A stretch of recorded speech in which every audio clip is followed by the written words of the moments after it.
Think forward. Think Research Channel.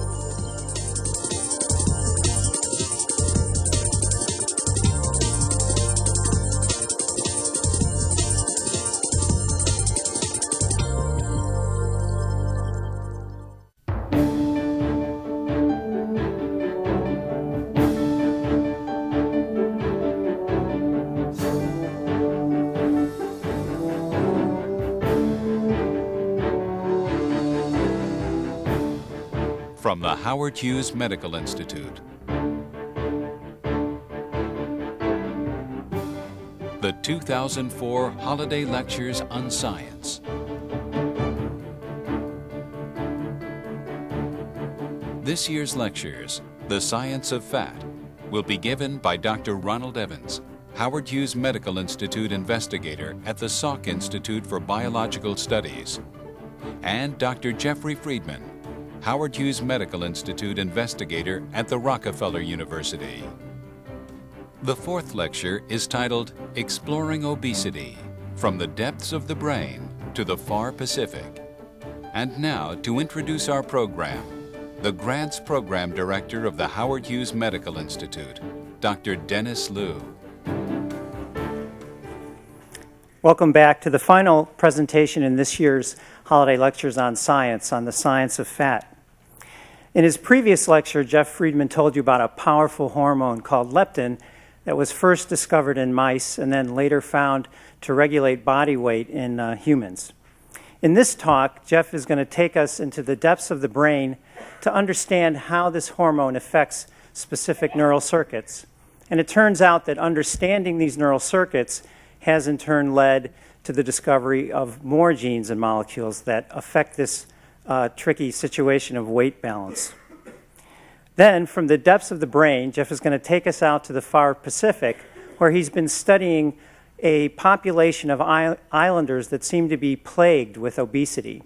And he hopes to, by understanding the problem these people have, to understand better some of the evolutionary implications of obesity, and also to discover new genes, which in turn will hopefully give us insights to new therapies for obesity. After Jeff's lecture, HHMI President Tom Check will return to close our talks, and as usual, we'll have a video to introduce Jeff now.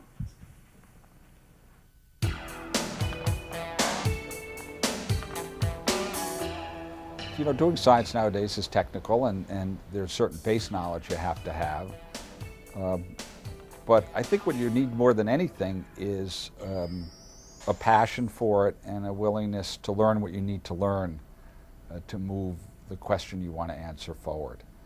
I think obviously you need a certain level of insight or ability to assimilate facts, but I think it takes a lot of traits actually. The first thing is, you know, to sort of not foreclose any possibilities. I think that academic success in the conventional sense doesn't necessarily correlate with success in science. I mean, I was a good student, but I wasn't an exceptional student going through my education.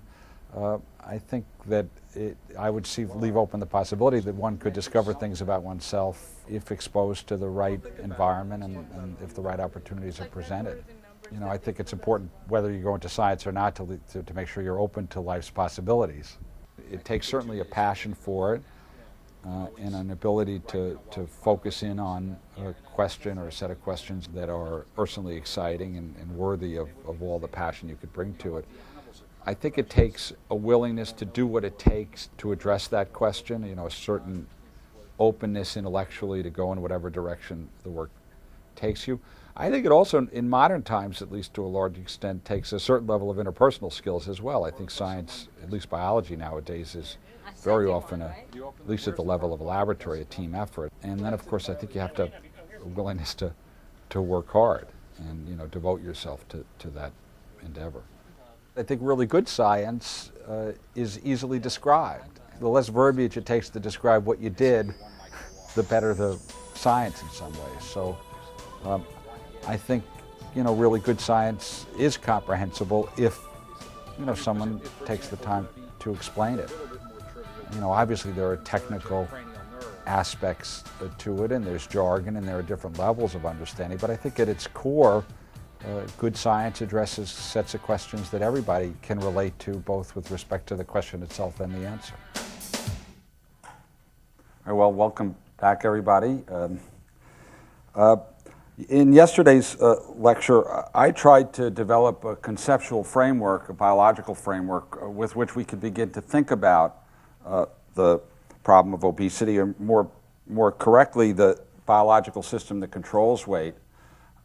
And today, what I'd like to do is drill down in more detail to tell you about some of the surprising directions that those initial studies led us. In the first segment, I'll be telling you about the neural pathways that we're studying in an effort to understand better how leptin acts and why it doesn't act so well in the obese.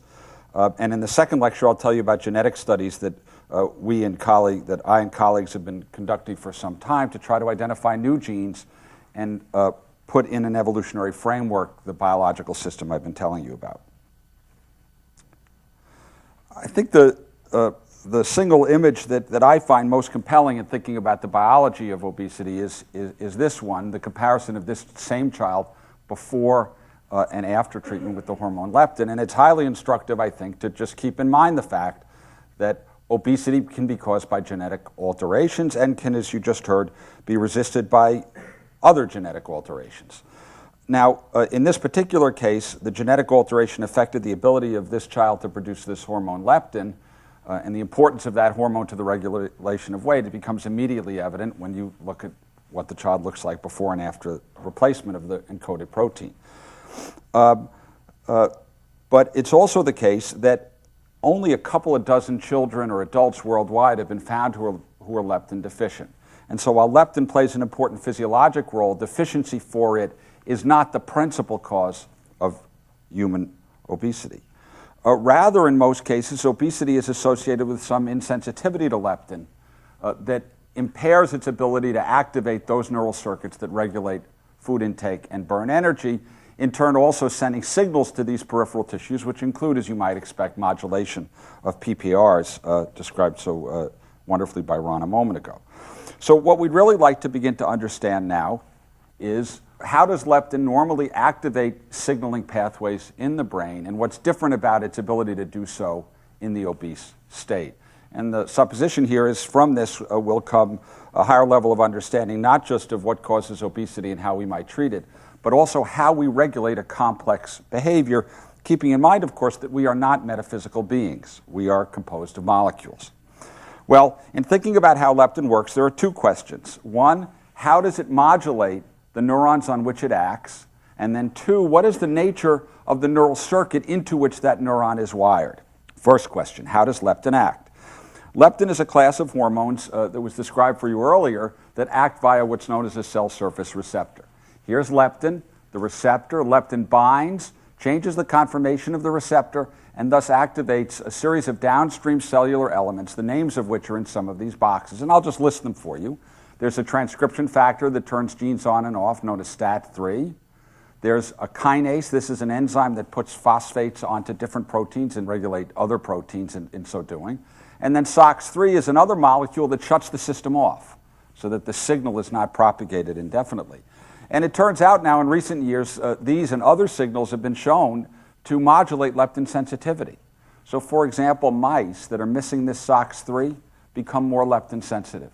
And that property is also exhibited by other genes.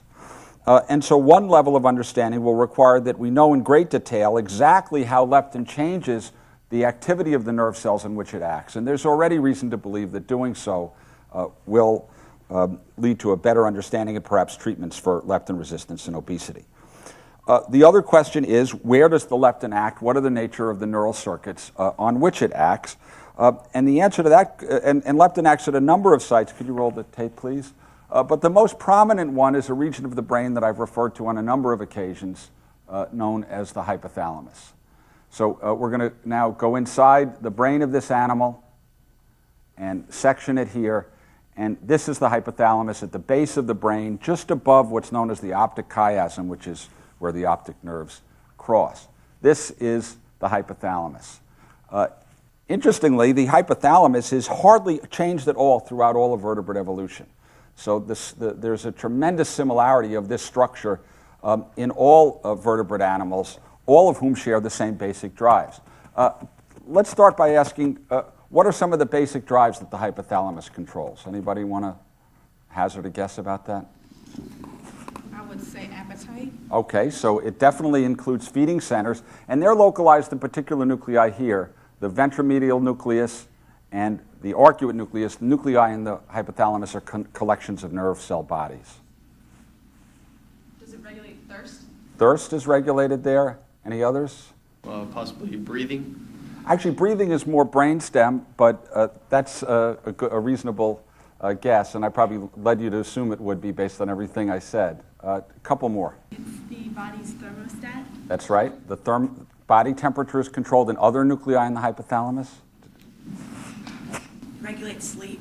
Sleep is regulated through the hypothalamus, that's correct. And does it regulate the calcium, amounts of calcium in the blood?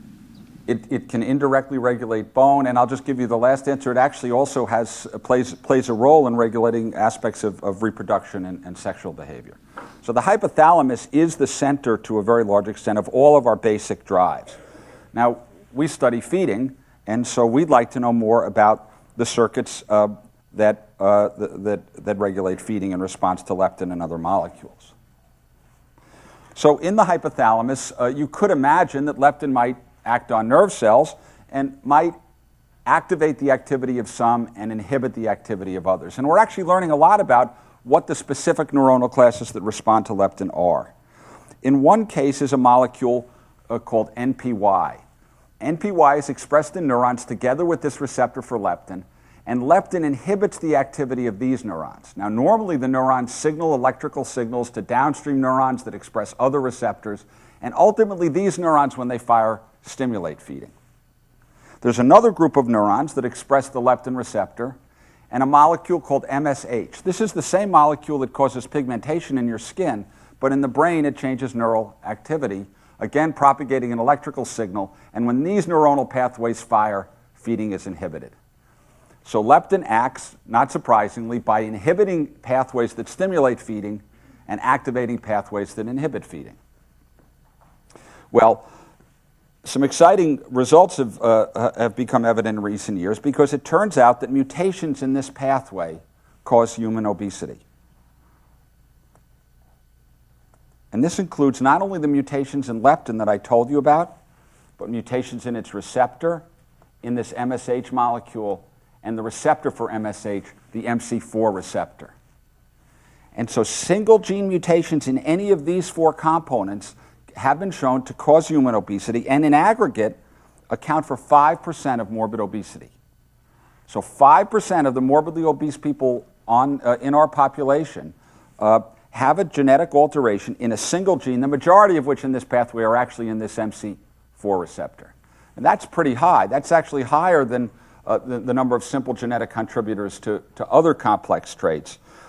Keep in mind that these are single genetic alterations, as we'll come to in the second segment. In the rest of the population, there's a combination of genes collaborating, as it were, with environment to lead to obesity. Now, I want to emphasize to you that more is known about these neural circuits, but one of the exciting prospects here is that by modulating the activity of these molecules and the neural circuits that they in turn modulate, we might be able to develop a new class of anti-obesity agents. And so a number of drug companies are engaged in trying and developing molecules that activate this receptor or inhibit these receptors. Other components of the system have been identified, including what are known as endogenous cannabinoids. And some of you may have heard that new drugs that target these endogenous cannabinoids, which normally stimulate appetite, are also in development, and they're also part of this neural circuit that leptin signals through. So there's a great deal of excitement and promise, I think, in developing new classes of agents that modulate the activity of these neural circuits. Now, you might imagine that the activity of this circuit would be different in leanness versus obesity, and so that's at least a question we've set out to address. What is different about the circuit in lean versus obese animals, at least at this stage of the endeavor? Now, in order to study this, we're going to have to look in greater detail at these NPY and alpha MSH and other neurons, and it's here that we run into a problem. If you look at a section of the hypothalamus as shown here, you can't tell one neuron from the next. And knowing that each of these neuronal classes have opposite effects, it's pretty important to know which neuron you're studying when you study it. And so if we were to simply look at the hypothalamus as per the previous slide and couldn't tell these neurons apart, we're going to run into difficulties interpreting our results. So we set out to solve this problem by labeling the neurons. Can anyone think of a strategy by which you might be able to mark or distinguish one neuron from the next? Maybe you could use a dye that is ingested and then it can run through the blood and you can see it. Maybe? So the use of dyes is actually the strategy you'd want to use, but then the challenge is, of course, to get the dye into precisely the neuron you're interested in, not the neuron you're not interested in. If the molecular compositions of the two molecules are different, they could use radioactive tagging in one of them, or in both with different tags. Actually, that's a good idea. If you knew that different cell surface receptors that distinguish the neurons, you could probably target them that way. Any other ideas? Well, I'll tell you what. Maybe you could use a dye in those people who have a leptin deficiency, and you could use a dye to identify the nerve cells in the one that are working, and then you process of elimination to find the other different kind. That's basically right. I think the strategy I'm going to tell you about now makes use of a particular type of dye that in this case is not a dye the way you think of it, but rather a protein that spontaneously fluoresces. And these actually come from jellyfish, which fluoresce green. And you could get these jellyfish proteins in different colors with different spectral characteristics. And so the idea was to make animals in which that dye, that protein dye, was introduced in a distinguishable way into each of the two neuronal classes. And the way you do that is as follows. Genes are composed of two segments. Part of the gene codes for the protein, but part of the gene includes DNA sequences that turn that gene on and off in the right place and at the right time. These are so-called regulatory sequences. So the idea here is take the regulatory sequence that specifies expression of this gene in its cells and this gene in its cells, put fluorescent proteins under the control of that regulatory sequence, and inject that into embryos of mice such that that DNA is now going to be carried through the germline, through development into the organism. So we did this, and here's what you get. Now this is that hypothalamus looked at under a microscope that detects fluorescence, and the MSH neurons are labeled in red and the NPY neurons are labeled in green. Now we have something we can study. And so what we wanted to do is use this tool, this ability now to study each of the neurons independently, to ask how does leptin actually work on these different neurons. And the first experiment was to ask what's different about these neurons and their activity with and without leptin. Now let's think again, what would happen if leptin were missing? Well, you'd no longer be inhibiting these neurons, they'd be activated and feeding would increase, and you would no longer be activating these neurons, and that would decrease the inhibitory effect on feeding, and in both cases feeding would increase. So how is leptin going to change the activity of these neurons? Well, there are two general possibilities. One would be that it could directly affect the electrical firing of those neurons. And that was actually what we thought would happen. But there's another possibility that I'm going to tell you about, turns out to be an important component, which is that leptin could change the wiring of those neurons. Remembering that these neurons get inputs from other neurons, and to a very large extent, it's the composition of those inputs that regulate the activity of the cells. So I'm going to show you a video to tell you what Shirley actually found when she did this experiment by counting synapses to tell us about what the inputs to these neurons are. So the NPY neurons normally get some excitatory and some inhibitory inputs. The POMC neurons, the same. They get a little more excitatory inputs and fewer inhibitory. Now you look in the OB mouse, and what do you see? More excitatory inputs that would tend to activate the neurons that stimulate feeding, and the POMC neurons that express MSH and that repress feeding, you have fewer excitatory inputs.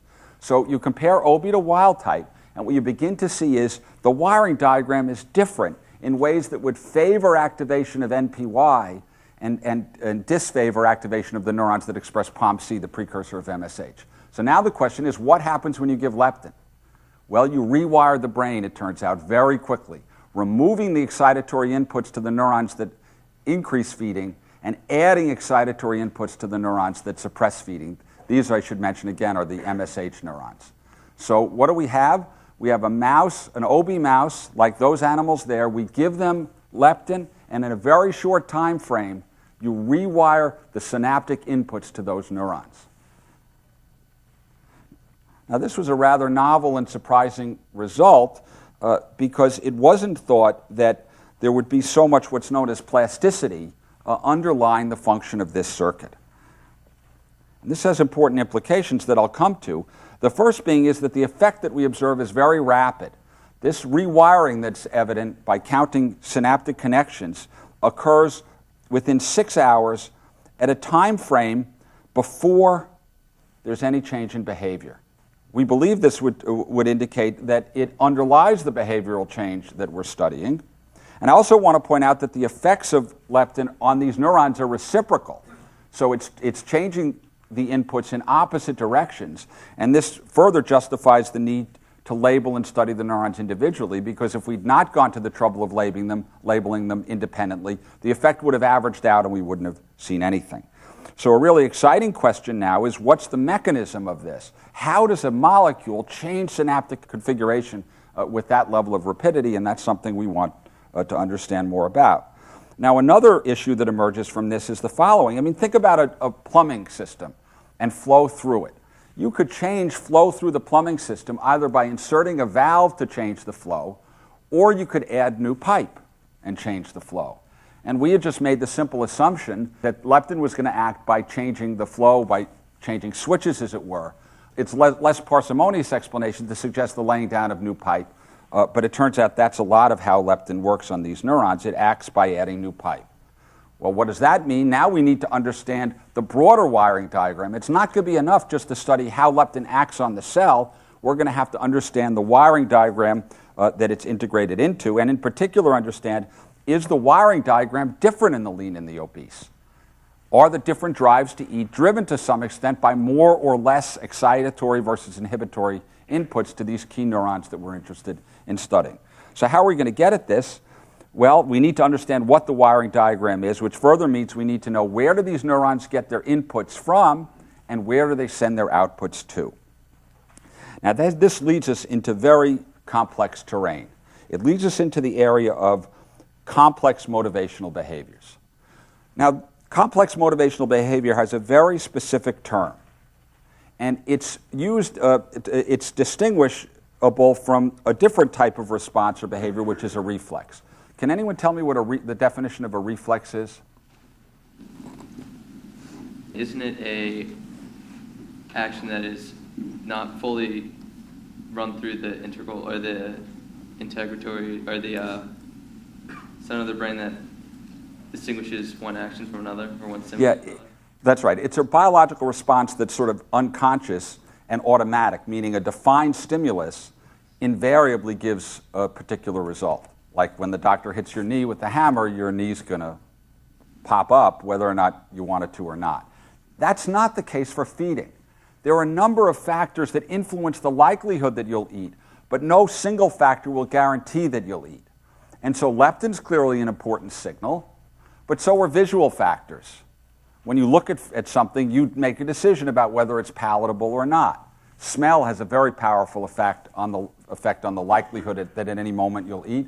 Same, of course, with emotion, as well as volition, such as the conscious desire to resist the food and not eat it, such as you all exercised by not eating your Twinkies yesterday for the duration, with one exception. So let's think about this in a more concrete way. Imagine that you hadn't eaten for an hour or two, and the only food that was available was rancid. It's highly unlikely that you would eat that food. But now let's take it a day out. You haven't eaten for a day and the food is rancid. You might actually eat it, but I would postulate that by 3 days you would be willing to eat food that you would never eat at 1 hour. So somehow you're balancing, as you embark on that behavior, your hunger driven by leptin and other metabolic signals against smell. And you can build similar scenarios for fear and any of these and other factors that influence the likelihood that you'll eat. Now, this has led to a theory that there must be some integratory center in the brain that integrates all these signals and makes what turns out to be a binary decision. Either at any moment in time we either eat or we don't eat. Not only do we not know how this information is processed, we don't even know where it's processed. And I would propose to you that someday some of you will solve this problem, because this is one of the frontiers of scientific research. How are complex decisions made? And the first question would be, where is it made? Well, the idea that Jeff DeFalco in the lab had was that maybe if we could follow neuronal pathways downstream for all of these relevant inputs, the point at which the neural pathways converged would be a candidate as being this integratory center. Now, that's a hypothesis, but if we knew what the center was, we could test its candidacy as being such an integratory center. And so Jeff set out to do this. But that experiment requires that you be able to trace neural pathways across the neural network down multiple sets of connected neurons. And this was no easy task. Francis Crick is known for many things, the discovery of the structure of DNA, as well as eating cheeseburgers, as you saw yesterday. And he also has been interested in neural pathways, and so laid out the importance of trying to find a means of staining all neurons connected to one another. In order to do this, our laboratory made use of herpes viruses. These are DNA viruses that are only propagated across connected neurons, but there's a problem with this, and that is if we just injected this virus into the hypothalamus, all the neurons would be infected. So the challenge was to develop a virus strain that can be only activated in specific neurons, and this was done by using a particular enzyme known as Cre recombinase as a key. What was constructed was a viral strain that is inert, that is inactive, because of a sequence that's been inserted that can be removed by this Cre recombinase. So the scheme goes something like this. We can insert Cre into the leptin receptor neurons in the same way as we inserted these fluorescent proteins. If we now use that virus to infect these animals, it's only activated in these neurons, so it will light up that neuron. The virus is called Bartha 2001, and all the connected neurons light up. That experiment was done, and it worked. And so what we're mapping here are where are the neural inputs to these hypothalamic neurons that sense leptin signal. So where are the chains of where is the information coming from? Well, you follow over time and ask, where does the virus appear? And the first place it appears after the experiment is done is within the hypothalamus itself. There are neurons that are regulating one another there. You wait a little longer, where does the virus go? To the amygdala, the region of the brain that controls emotion. Wait a little longer, piriform cortex, the region of the brain that controls smell. And finally, it propagates to higher cortical centers that are the mouse equivalent of centers that control what might be volition. So what does this mean? All these factors all these regions appear to be talking to one another. So the leptin centers are receiving signals from other relevant centers. And another key question is going to be, do these other centers receive signals from the leptin neurons? And so what's beginning to emerge is that there's a distributed system here that processes this information, is going to create a lot of challenges that I think are going to be soluble using the sorts of methods I told you about. Overall, we have a really wonderful opportunity, I think, here to study a complex behavior, because we have a defined input in the form of leptin, a discrete number of responding cells, leading to a measurable behavioral output. And I think the challenge for us and many others thinking about this field is to find out what happens in between, the idea being that this will in time explain how more about how complex behaviors are regulated and have an impact on new therapies. In addition, I think this is going to be a way to think about how brain centers that represent the conscious wish to lose weight interact with basic drives and lead perhaps some people to be better able to resist the hunger signals than others. So I'll stop here. I think this is a chance to take a few questions from any of you. I don't think we have much time for too many questions. I'm still a little bit confused about how you isolated these two neurons, POMC and PY. And one of the stated reasons was that, or methods was that finding people who are deficient in leptin or obese, and therefore they have less of a leptin. But these pathways are also the root cause of these issues. So it seems like you're using a conclusion to figure out a cause.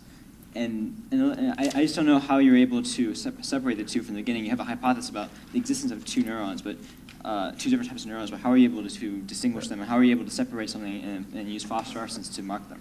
So the original observation was that if you give leptin to an animal, you change the level of expression of these genes. And then by other assays, you could show that the neurons that express those genes were changing in other ways.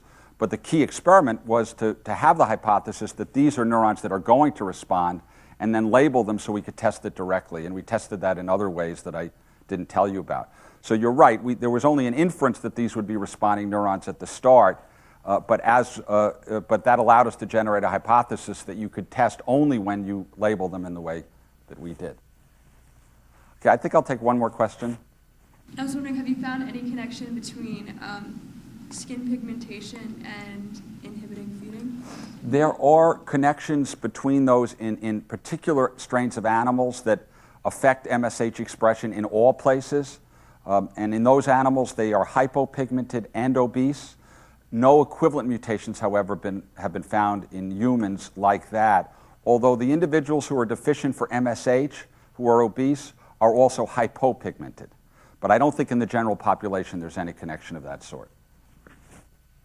Okay, I think there'll be time for more questions at the end. So now we've completed Vignette 1. Let's go to Vignette 2 and now talk about this broader pathway between fat and the brain back to the periphery. And I want to emphasize to you this connects up, in a sense, what you heard in the first lecture and leptin, because the brain centers control metabolism in these cells, undoubtedly in part through PPARs, and this in turn can change the level of signals back to the brain. And the question we want to ask now is, how does variation in these genes lead to differences in weight?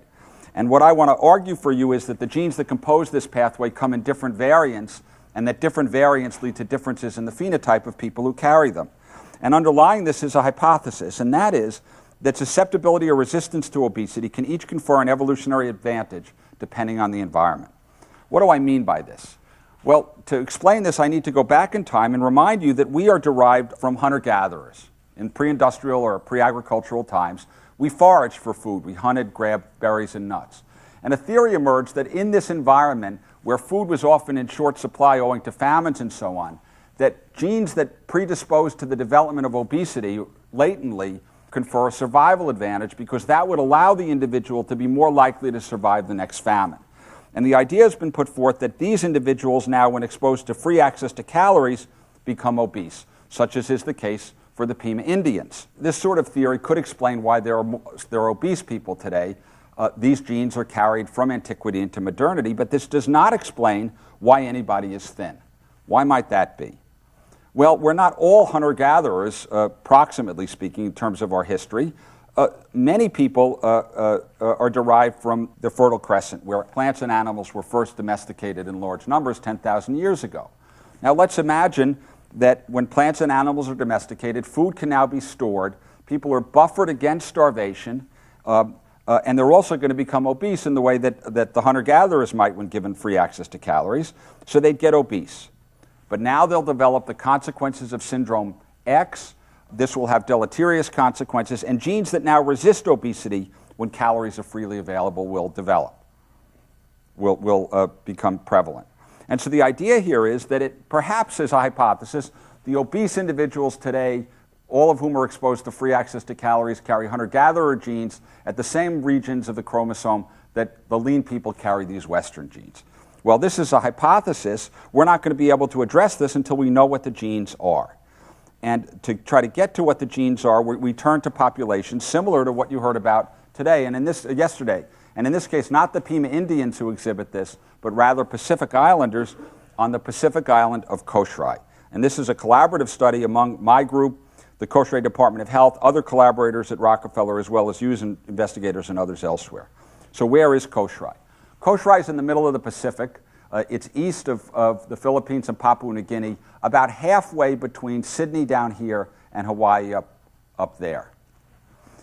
Geography is important. It was the last island in the far Pacific that had a really good harbor. That'll become relevant here because Kosrae, which was settled first by islanders 2,000 years ago, was contacted by Westerners in 1824 who liked the idea of parking their boats there in preparation for the long trip to Hawaii. So over the course of the 1800s, Kosrae became a popular whaling spot. Whalers brought with them communicable diseases that decimated the native population, which then fell from 3,000 to under 300, or under 350.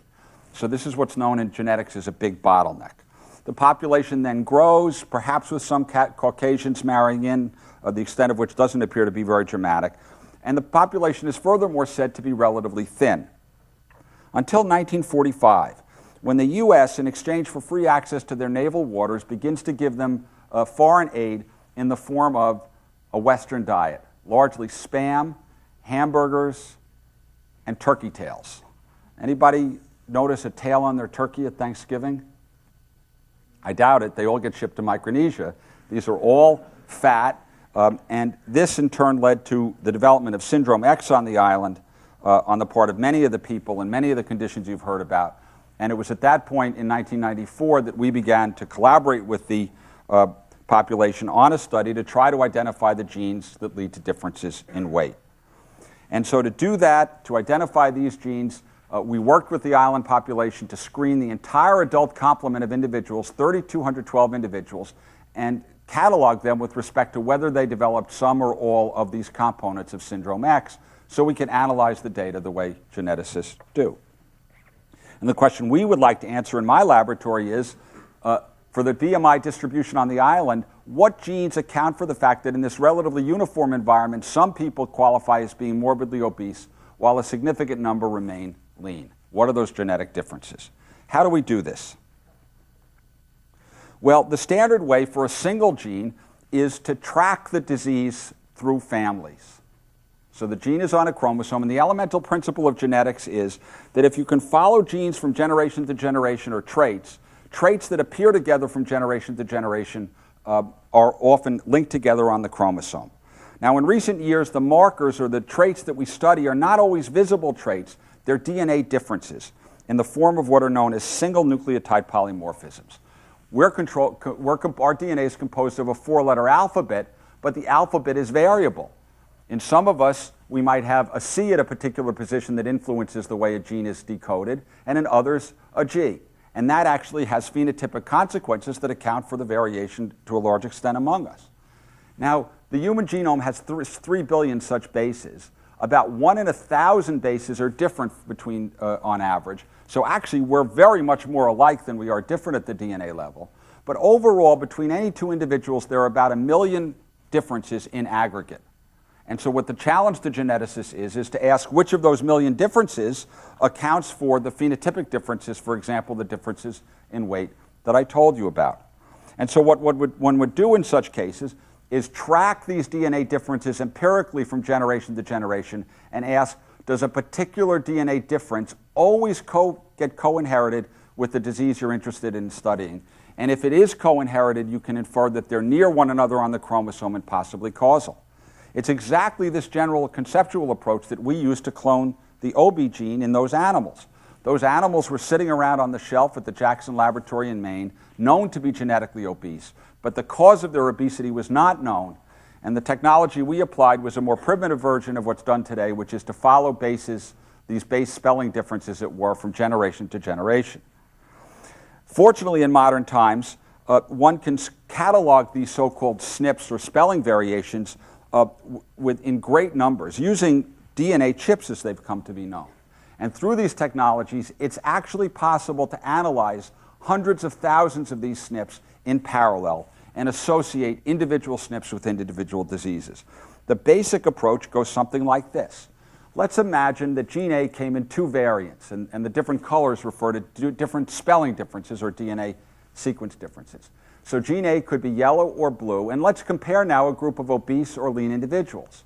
In this case, what you'll note is that the blue and the yellow colors are equally distributed among the lean and the obese. Does anyone think that the way I drew it, that gene A is likely to have anything to do with obesity? No. Compare that now to gene B. Comes in two variations, white or orange. Now most of the obese people have the orange variant, most of the lean people have the white variant. Anyone think that this may have something to do with obesity? Yes, you know enough to start your genetic research now, I think. And this is what you do. And one of the advantages of an approach like this is that it's robust enough to detect genetic contributors in cases where multiple genes contribute. So it doesn't have to be a single gene disorder anymore. Any gene that has this characteristic can be inferred if the experiment is done properly with appropriate statistical analyses. One can identify genes that contribute to differences in weight. So we're setting out to do this on Kosrae, asking the question, are there differences that distinguish this group from this group? So we go to our pedigree. This is the pedigree on the island. Everyone on the island has been placed into this single large pedigree. And we can begin to ask, are there DNA differences that are associated with different diseases? And here's a list. And so in each case, we can narrow the search for diseases or genes that affect BMI, leptin level, cholesterol level, or height to subchromosomal regions where the spelling difference is co-inherited with the disorder. Now, this doesn't mean we have the genes yet. It means we have spelling differences near the genes. And to find the genes themselves, we need many more of these SNPs. And it's here that these DNA chips come into play, because by analyzing the population in a highly parallel fashion that can now score 100,000 of these SNPs simultaneously on the same DNA sample, we can perform the experiment I just told you about and ask which of these SNPs, as they've come to be known as, are associated with which disease. This pursuit is greatly advanced by the fact that on an island such as Kosrae, with very few founders, there's much less gene variation to begin with, so we need actually fewer of these SNPs to get an enormous amount of information. There's another advantage, however, of studying an isolated population of this sort, and that's that in a small population with a small number of founders, you sometimes see rare genetic disorders at high frequency. Why would this be? Well, there are fewer founders. The pedigree, look up here, the pedigree begins with a very small number of individuals.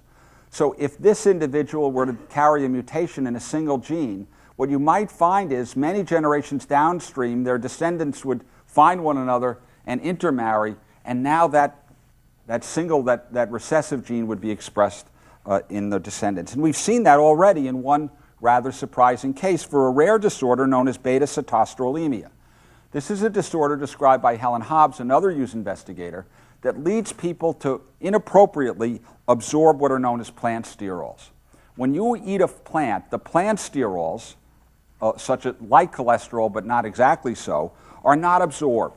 They're taken up by the intestinal cells, but they're immediately pumped back out into the intestine by a transporter protein known as the ABCG8 transporter.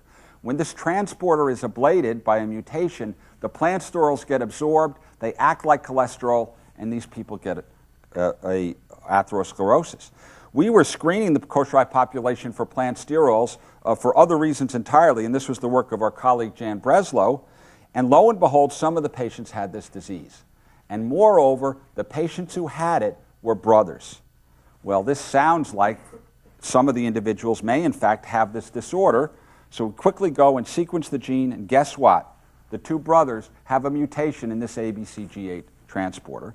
We go back to the pedigree, and what do we see?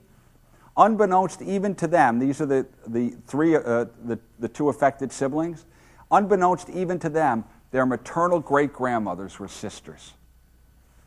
Well, what does this mean? It means that by using all these SNPs on the island and associating with their disease, we may get entry points into simple forms of these of diseases, single genetic disorders, that can be studied in a parallel way to the approaches I just developed for multiple, or what are known as polygenic disorders. But this kind of result suggests a really nice strategy that I think is completely feasible when the genetic studies are done. How would this work? Well, let's imagine we use these DNA chips on everyone on the island, and we could identify those individuals that are homozygous for a particular set of genes at a given chromosomal region, and that's what this represents. These are individuals who, for a given gene, are homozygous one type, homozygous the other type, and heterozygous. If we compare this group to this group for the different phenotypic traits that we have cataloged and see a difference, then we might be able to infer that there's a single gene difference in this segment that contributes to the trait under study. Let me put it a different way. Imagine we had done this analysis and found that some individuals had one sequence variant at ABCG8 and another individual had a different sequence variant. We compare those individuals and find one of these groups had very high plant sterol levels. We might be able to infer that somewhere on this chromosomal region is a gene that controls plant sterols. And by developing this kind of strategy at greater length, the thinking is that we may be able to identify other genes. Now, the idea here is this. Maybe by taking an approach of this sort, working with a population and taking and using some of the features of it to advance genetic studies, we'll be able to identify other genetic variants that account for differences in weight, perhaps not to the same degree as is evident in this child, but that contributes nonetheless. And the challenge then is going to be to take those genes as we identify them and to put them into this biological pathway. To ask, what are the genes that contribute to differences in weight? Where in the pathway do they act? Do they act in the fat cell? Do they act in the brain? Do they act in the target organs that Dr. Evans told you about, fat, muscle, liver? Once we do this, we'll then have an opportunity to further ask, how do environmental factors or even psychological factors modulate that circuit? And if there's anything I want to leave you with today, it is the following, and that is my belief that the only way we're going to really make progress in this field is by looking at it in this fashion. That is, by developing a molecular and genetic framework as a starting point to understand how other factors in turn modulate it. And so that's the objective here, and I think that will allow us to advance beyond sort of simple recommendations that have not been proven to work with any consistency in humans, such as this. You might hear all the time someone say they should eat once a day and walk as long as possible. Anybody want to guess who said this? Yeah, that's right, Hippocrates. 2,000 years ago. So this wisdom, this recommendation you'll hear, is 2,000 years old, and I think you might all want to ask yourselves, why is that recommendation any more likely to work today than it was then? In my belief, it's unlikely to work any better, and that a higher level of understanding is going to be necessary. Here's another set of recommendations from the classic textbook of the 1800s. The principal remedies are unnutritive food, basically low caloric intake, and exercise. 1800s, no different than what you might hear today. So I think as an alternative to this, I'd like to propose that we think about approaching this problem the way we would any other biological problem. Define the molecular components of the pathways that regulate weight. Define the molecular alterations in those pathways that lead to obesity. This also provides an opportunity to understand how environmental factors, diet, lifestyle, hormones, other factors influence those pathways. And from this will come rational therapies, less empiric therapies.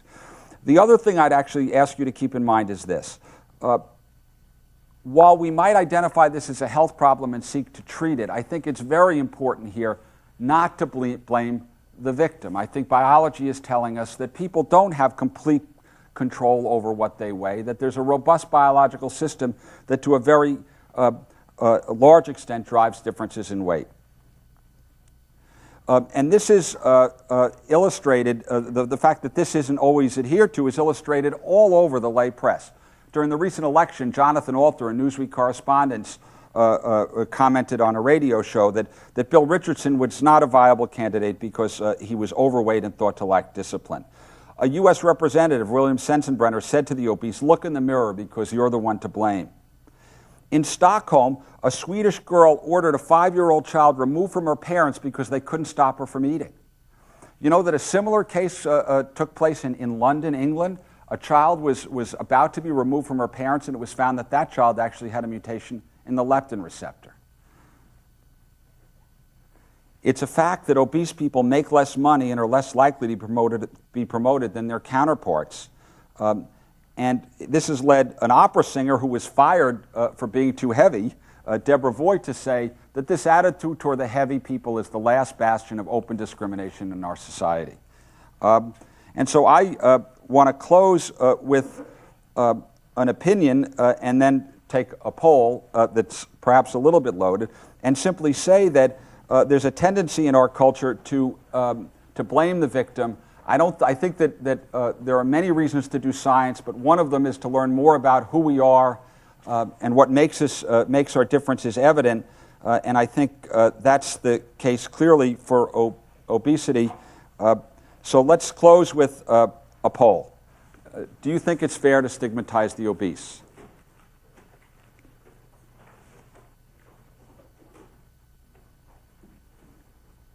Okay. Well, you're young, and I think that changing views is going to have to start with people of your generation because other views are become deeply inculcated. But I think it's always worth keeping in mind that image of the child from England whenever you see someone who's perhaps, in your estimation, overweight. And finally, I want to let you know that a talk like this is not just about me. There are a large number of people who did the research collaboratively with in my group who I didn't have time to mention.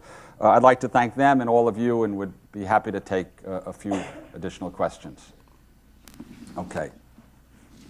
What are the disadvantages of studying an isolated population? And keeping this in mind, do you think that these disadvantages affect the validity of your study? That's actually a very subtle and good question. There are good things about an isolated population and bad things from a genetics point of view. From a genetic point of view, there's less complexity. And in a time where things are so complicated and there are so many genes and so many possibilities, reducing complexity is a good thing. I mean, the ultimate of that, in a way, is the mice. The mice, those obese mice, are very genetically uncomplex, and that gave us some opportunities. On the other hand, you don't get to sample the broad palette of human variation, but you have to remember this is a worldwide effort, and the notion here is that by understanding the genes that are relevant on Kosrae, it gets put into a worldwide database of other variants, and in time will give us a rather broad picture, I think, of what the genes that cause obesity are. Is there any special benefits for the Carol's people out of this research? So the question was, is there any benefit to the Kosraeans? Well, I was careful to emphasize to you that this was a collaboration with the population, and we worked with them to try to make sure that they could reap some benefits from the study. A main one is this: in that population, treating diseases when they've developed is often a lot more difficult than it is to prevent them.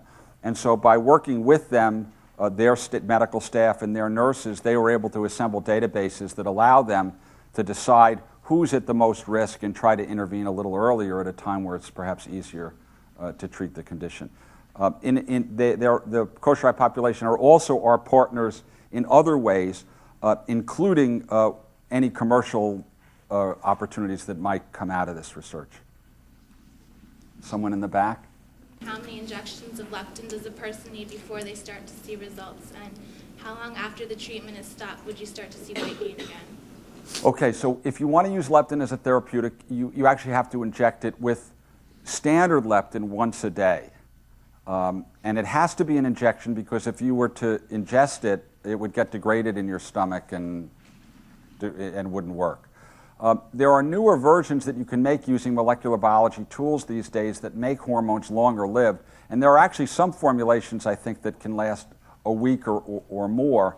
And again, they're being explored. Now, the other thing you have to remember is if you stop the leptin, weight goes back to where it started. So the injections would have to continue. I want to emphasize now that this response, however, is not evident in everybody. Some people respond, some don't, and that's what drives a lot of the research I've been telling you about.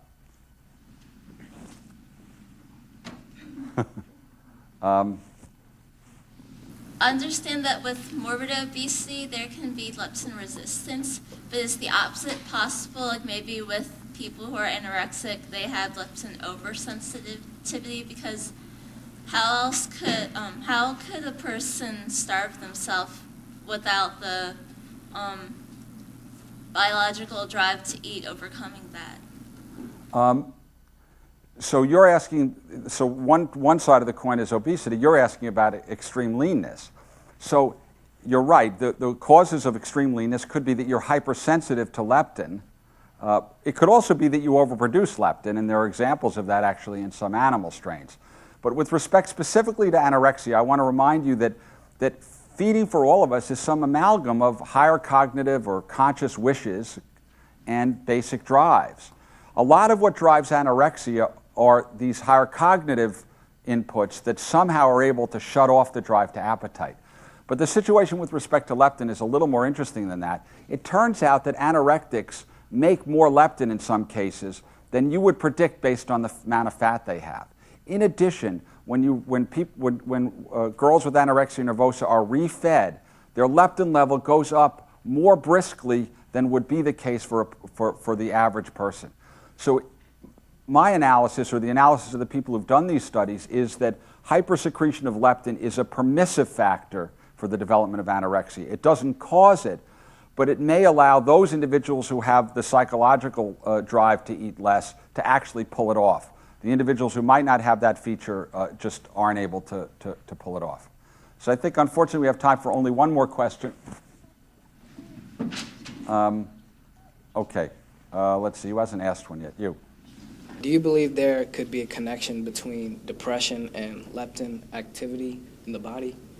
So the question is connections between depression and leptin. Well, I mean, all these centers talk to each other, and there's no question that depression actually can affect food intake. In real depression, actually, food intake goes down. So that's yet another case. We have emotional factors integrating with the basic drive to eat, and for some period of time, depressed individual, that overrides the drive to eat. So I think that is yet another case where the challenge is going to be to understand how these different inputs are cobbled together into a signal. But I want to emphasize again what I said yesterday. There's no correlation that I know of among the obese in general of a particular behavioral trait. I think in the same way as there's no correlations that I know of between behavioral traits and differences in height. So I think we're out of time. I want to thank you again for all your attention.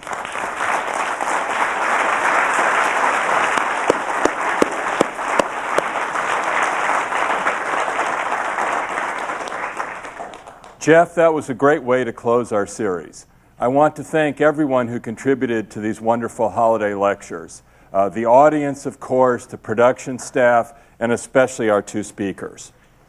Now, already planned for next year is a series of holiday lectures on the important topic of evolution.